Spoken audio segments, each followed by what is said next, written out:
तारक मेहता का उल्टा चश्मा। पढ़ाई भी मस्ती भी दोनों एक ही ऐप में। TNPOC प्ले स्कूल ऐप अभी डाउनलोड कीजिए। जय श्रीनाथ जी हमारे प्यारे फॉलोअर्स, वेलकम बैक टू आप सबकी प्यारी और थोड़ी ज्यादा ही खूबसूरत रूपा की अनमोल बात में।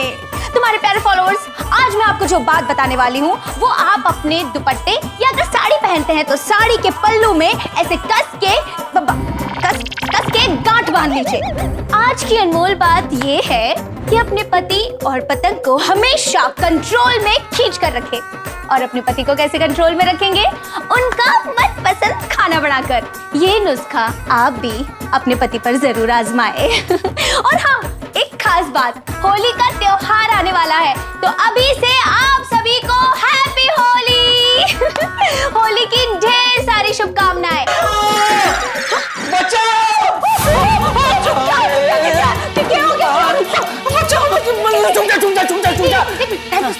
तुम्हारे प्यारे फॉलो करिए बंद कर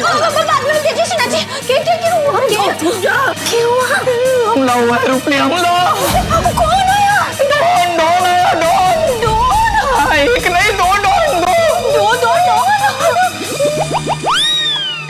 अरे मैं रूपा हूँ, बड़ी तोप खानदान से। आने दो उस हमलावर को, ऐसा घूमर करवाऊंगी कि चक्कर खाकर गिर जाएगा। और जा बाहर ही मिल जाएंगे, निपटा दे उधर ही।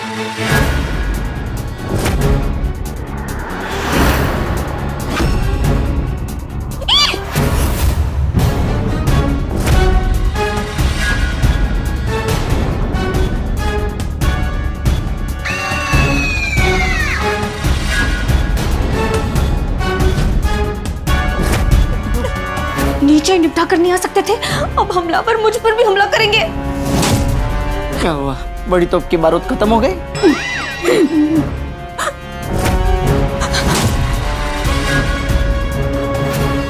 वीर पिचकारी नीचे कर, शर्ट नहीं है, गीली हो जाएगी। ये तो पुरानी शर्ट है। रुपली क्यों कर रही है? बच्चों, अब मेरे कपड़े भी गीले हो जाएंगे ना। और माँ के साथ ऐसा करोगे बच्चों? जो माँ तुम्हारा सुबह से लेकर रात तक ध्यान रखती है उसके साथ ऐसा करोगे? सब काम माई करती है, पापा कुछ नहीं करते। हाँ तो क्या हाँ तो मतलब बच्चों, अब होली 2 दिन बाद है ना, 2 दिन बाद खेलेंगे। हाँ तो तभी होली खेलना। आज होली खेलोगे तो होली के दिन क्या खेलोगे? हाँ। नहीं पापा, हम तो आज ही होली खेलेंगे। अब क्या करें? भागो! अरे रुपा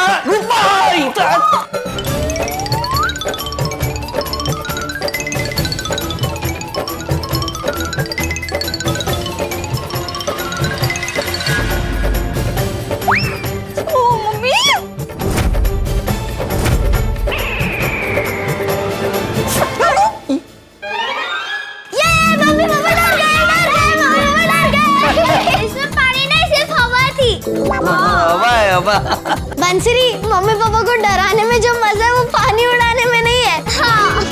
मैं नहीं डरा बेटा, ये तो थारी मम्मी डर गई। तो पानी भर के लाओ। बेटा जाओ पढ़ाई करने जाओ। हाँ। नहीं तो होली के दिन पढ़ाई करनी पड़ेगी। नहीं ज्यादा, चल चलो भाई रे। बधाई दिया टाबर ने तो, और आपने भी। बचाओ करके हमारे प्यारे फॉलोअर्स कितना डर गए बेचारे, जो मैं आपसे बात नहीं करती। अरे तू तो रूठ गई, मैं तो तुझे खुशखबरी देने वाला था। खुशखबरी? क्या खुशखबरी है? ये है रूठी हुई पत्नी को 5 सेकंड में मनाने का फॉर्मूला। अरे रूपली, ये कर रहे हो आप भी? पोपट भाईसा के लिए खुशखबरी है। पोपट भाईसा के लिए? क्या बोला ना, पोपट भाईसा के लिए खुशखबरी है। तो पोपट भाईसा को बताऊंगा तब सुन लेना। अच्छा चलो पोपट भाईसा। ढप जा अभी आया हूँ, कुछ खा लेता हूँ फिर जाते हैं। हाँ, मैंने आपके लिए बादाम का हलवा और गट्टे की सब्जी बनाई है। वाह जैसा थाली लगा, खा लेते हैं फिर पोपट भाईसा के घर जाते हैं। और इस सुमधुर गाने के बाद फिर मिलते हैं एक छोटे से ब्रेक के बाद। इस मधुर गाने के प्रायोजक थे जीवन साथी चाय। जीवन भर साथ निभाए। पति पत्नी साथ में पीजिए जीवन साथी चाय। पूरे परिवार के साथ पीजिए जीवन साथी चाय। यहाँ ना पत्नी है ना परिवार, कहां से पिए पत्नी के साथ जीवन साथी चाय? अरे पत्नी आएगी तभी परिवार बनेगा ना। सुन रही हैं आप? अरे ये कहां से सुनेगी? और एक मेरा ये गोकुल धाम का परिवार है जो मेरी शादी के लिए कुछ नहीं कर रहा है। जल गई। चलो चलो और चलो, मेरे नसीब में जली हुई रोटी खाने लिखा है। देख रही है भाग्यवान, आपके पति देव यहाँ जली हुई रोटी खा रहे हैं। पता नहीं आप कहां छिप के बैठी है। नहीं, ऐसे नहीं चलेगा, कुछ करना पड़ेगा। मेरे गोकुल धाम परिवार को जगाना पड़ेगा, बोलना पड़ेगा कि मेरी शादी के लिए कुछ कीजिए। अभी जाके मेहता साहब से बात करता हूं। तू क्यों रुक गया भाई? चल, तेरी भाभी को लाने की बात करनी है।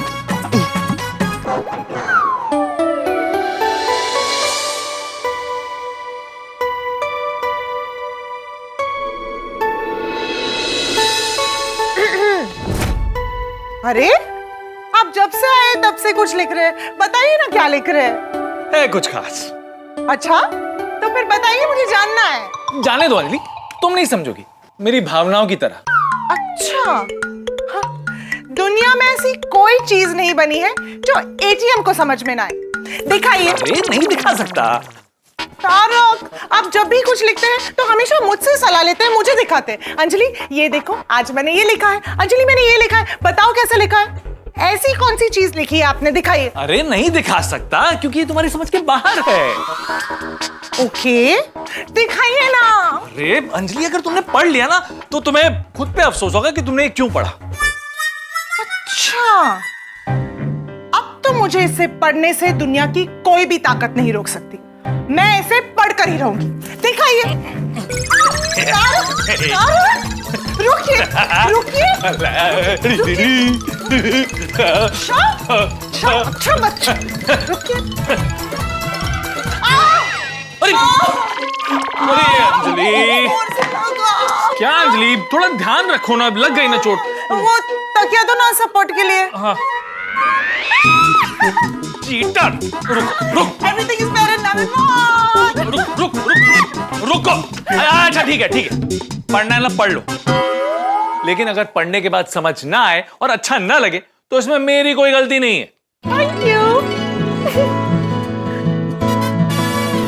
कभी कभी हम सोचते हैं, जिंदगी इतनी बेजार क्यों है? करेले नीम सी कड़वी क्यों है? कच्ची पक्की सब्जियों जैसी बेस्वाद क्यों है? ये क्या है तारक?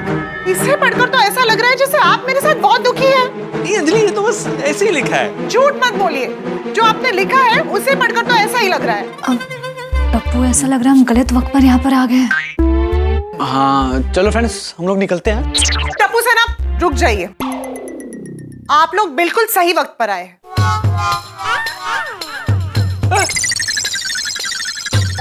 टप्पू सेना, आप लोगों को पता है आपके मेहता अंकल मुझसे दुखी है।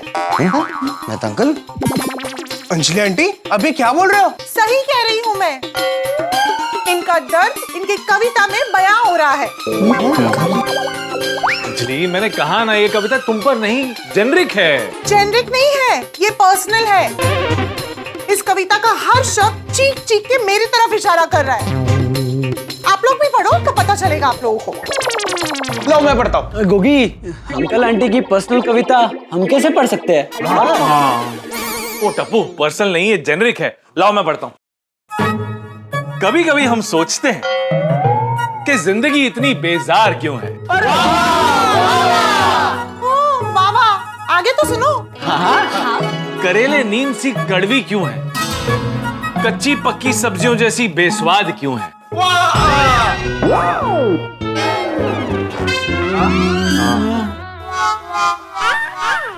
जिंदगी में कभी कभी होता ये चलन, अगर दोस्तों से मिलो जुलो तो होती है किसी को जलन।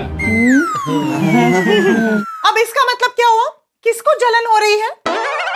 आपको।